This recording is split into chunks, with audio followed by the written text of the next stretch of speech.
বৃদ্ধ বয়সে তার একটু মরার সময় গালে একটু পানিও দিয়ে মানুষ পায় না।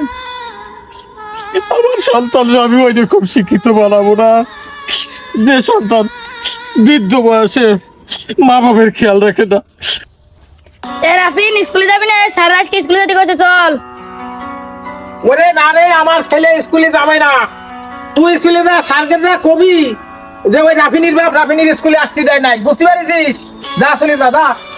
আসসালামু আলাইকুম। ওয়ালাইকুম আসসালাম। কি অবস্থা? রাফিন কোথায়? রাফিন বলে স্কুলে যাবে না, তোর বাপ আপনি ঠিক করছেন বলে স্কুলে পড়বে। তো আজ কয়দিন আসে না, আজকেও যাবে না।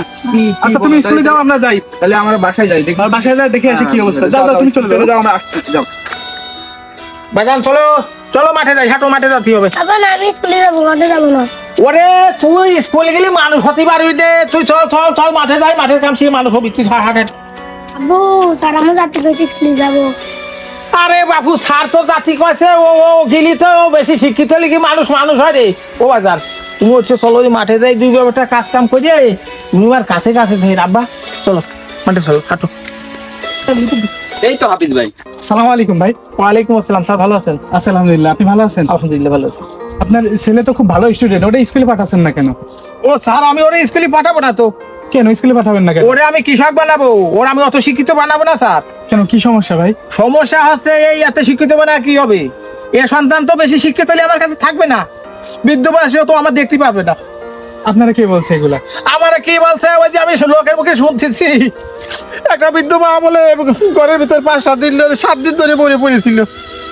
তার একটা সন্তানের কানাডা প্রবাসী, একজন সচিব, একজন বুয়েটের শিক্ষক।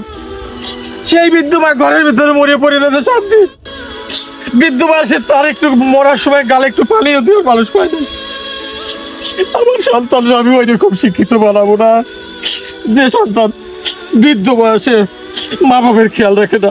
বলছে আমি কৃষক বানাবো আমার সন্তানকে, ওর আমি আমার কাছে থাকবো। স্যার আপনারা আমার মনে আর স্কুলে দেওয়ার কথা বলেন তো। তারপরেও শিক্ষায় জাতির মেরুদণ্ড, সব শিক্ষক শিক্ষিকা ছাত্র এক না। চেষ্টা করতে হবে আপনার ছেলেকে সুশিক্ষায় মানুষ করার। তো স্যার আমার শুধু ভয় করে যে আমার সন্তানটা যদি ওই রকম শিক্ষিত হয়। আমি অনেক খুব খুব ভালোবাসি, আমিও চাই যে আমার সন্তানটা মানুষের মতো মানুষ হোক, একটু শিক্ষিত, কিন্তু ওইটা দেখে আমার ভয় লাগে স্যার। ঠিক আছে, আপনি যদি ওরে জেনারেল না পড়াতে চান তাহলে মাদ্রাসায় পড়ান। ওই মাদ্রাসার কথা বলেন না, মাদ্রাসায় নিয়ত করছিলাম পড়াবো। এখন মাদ্রাসায় যে পরিমাণ শিশু বলাৎকারের শিকার হচ্ছে, এই কয়দিন আগে দেখছেন না ফেসবুকে একটা 10-12 বছরের সন্তান গলায় ফাঁস নিয়ে মরছে। ওইটা জান্নাতের পাখি, কিন্তু এইভাবে মারা গেছে। কিভাবে আমার সন্তান ওই মাদ্রাসায় বলেন আর স্কুলে বলেন পাঠায় মানুষ করার পরে যদিও মানুষ হয়, আমি চাই না সেটা। আমার সন্তানের মাঠে আমি আমার কাছে রাখবো। বাবা চলো মাঠে চলো। তারপরে একটু ভেবেচিন্তে দেখবেন, আমরা আসছিলাম। আসলে সব হুজুর, সব হ্যাঁ।